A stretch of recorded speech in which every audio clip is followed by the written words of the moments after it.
আমার ভাইরা, সারা পৃথিবীর মধ্যে যত প্রসিদ্ধ কিতাবে হোক, যত মূল্যবান কিতাবে হোক,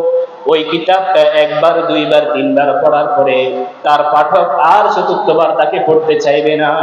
কিন্তু যে কালামে মাজিদ, যেই কোরআন আল্লাহ তাআলা 1450 বছর আগে নবীজি সাল্লাল্লাহু আলাইহি ওয়াসাল্লামের মাধ্যমে আল্লাহ তাআলা আমাদের কাছে প্রেরণ করলেন, নামাজের ভিতরে, নামাজের বাহিরে যখনই এই সূরা ফাতিহা তেলাওয়াত করে অথবা অন্য সূরা তেলাওয়াত করে,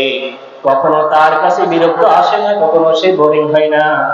কোন একটা গান যদি ভাইরাল হতে চায়, কোন একটা গান যদি ফেমাস হতে চায়,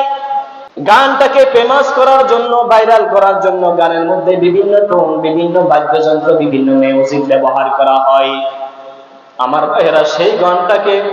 ভাইরাল করার পরেও, ট্রেন্ডিং এ আনার পরেও ওই গানটা কোনো মানুষ একবার, দুইবার, তিনবার শুনলে তারপরে আর শুনতে মন চায় না।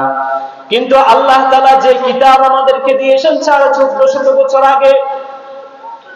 ওই কোরআন তখনকার যুগে নবীজি সাল্লাল্লাহু আলাইহি ওয়াসাল্লাম যেভাবে তেলাওয়াত করেছেন, সাহাবায়ে কেরামকে তেলাওয়াত শিখিয়েছেন, ওই কোরআন আজ পর্যন্ত খালি গলায় কোনো মিউজিক ছাড়া, কোনো বাদ্যযন্ত্র ছাড়া ওই কোরআনটা আজ পর্যন্ত হুবহু সেইভাবে তেলাওয়াত হয় কি হয় না? এই কোরআন তেলাওয়াত যারা করে, এই কোরআনের পাঠক যারা আছেন, তাদেরকে আপনি জিজ্ঞাসা করেন,